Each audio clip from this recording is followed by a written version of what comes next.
ඡන්දයක් නැහැ. ඡන්දයක් දෙන්නෙත් නැහැ.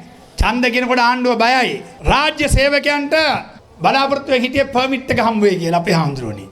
විස්කාරයක් ගන්න පුළුවන් වෙයි කියලා. ලක්ෂ 12ට. දැන් විස්කාරක ලක්ෂ 90 පැනලා ඉවරයි. මහින්ද මහත්තයා කාලේ 12ටත් අඩුයි. දැන් 3 wheelerයක් ගන්න බෑ ලක්ෂ 30ක් නැතුව. වෙළඳ ඇමතිම කියනවා ජීවත් වෙන්න අමාරුයි. දැන් ණයට කන්න පුරුදු වෙන්න කියන පණිවිඩ තමයි දෙන්නේ. කිලෝ 20ක් ගෙවීමේ පදනමට රාජ්‍ය සේවකයාට හාල් දෙන්න තීන්දුව කරනවා. රාජ්‍ය සේවකයාට එහෙමනම් ගමේ ජනතාවට දෙයියන්ගේ පිහිටයි. වසන්ත සමරසිංහ මතක තියාගන්න ඕනේ මේ රටේ ජනතාව මෝඩ නෑ.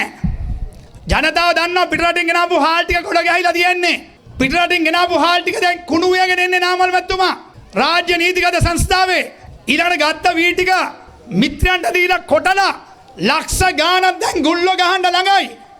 දැන් ගුල්ලෝ ගහන හාල් ටික තමයි රාජ්‍ය සේවකට කිලෝ 20 ගාණ දෙන්න හදන්නේ. ගෙවීමේ පදනමට මේ තරම් කල් ගත්තේ ලොරි ගන්න, බට්ට වාහනයක් ගන්න, 3 wheelerයක් ගන්න, ලීසින් යටතේ කාර් එකක් ගන්න ගෙවීමේ පදනමට ගත්තේ. ලංකා ඉතිහාසයේ පළවෙනි වෙළඳ ඇමතිවරයා ගෙවීමේ පදනමට හාල් දුන්න ඇමතිවරයා හැටියට ඉතිහාසගත වෙනවා. බොරු කියන විස සමාජගත කෙරුවා. බොරුව කියන විස අපේ ආන්දර වහන්සේ දන්නවා බොරුව කියන්නේ විසක්. ඒ විස වැපරුවා ජනතාවගේ හිත්වලට. තිත්ත කුණුහරුප නැමැති සංස්කෘතිය Facebook එකට මූණද පොතට හඳුන්වලා දුන්නා.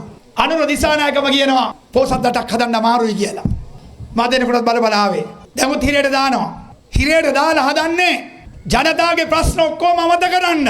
මෙහෙන් පෝර ප්‍රශ්නේ ගොවියෝ අනාථ වෙලා ජීවන වේදම උල ගන්න බෑ. ලෝකේ හැම රටක්ම තෙල් මිල පාර දාගෙන යනවා. හිතක් පපුවක් නැහැ. මිනිස්සු ජීවත් වෙන්නේ කොහොමද කියලා තේරුම් ගන්න නැති ආණ්ඩුවක්. තමන්ගේ යාළුවෝ හොරකම් කරපුවාම තමන්ගේ ළඟම මිත්‍රයෝ බලවත් ඇමතිකම් වල දාලා ඒ ඇමතිවරු හොරකම් කරන්න පටන් ගත්තාම ජනාධිපති එනවා පාර්ලිමේන්තුවට. සාක්කු දෙකට අත් දෙක දාගෙන ඒ යාළුවන්ම බේරන්න කතා කරනවා. උද්දච්චකමයි කයිවාරුවයි. ඡන්ද දුන්න ජනතාවට හම්බෙන්න බෑ. මැති ඇමතිවරුන්ට කතා කරන්න බෑ. දිස්ත්‍රික්ක ප්‍රශ්නයක් විසඳ ගන්න කියලා කතා කරන්න බෑ. මැති ඇමතිවරු හැංගිලා වල්පල ටික එලවලා මල්පල කෙන්න කිව්වා. ඒකම අනුර දිසානායක 159ක් පාර්ලිමේන්තුවේ බලය අරගෙන පාර්ලිමේන්තුවට ඇවිල්ලා ජනතාව වෙව්වේ මල්පල නෙමෙයි පාපිසි ගෑලි ටිකක් කියලා. පාපිසි ගෑලි හිටියා. කාටද මේ අවනම්බුව කරන්නේ?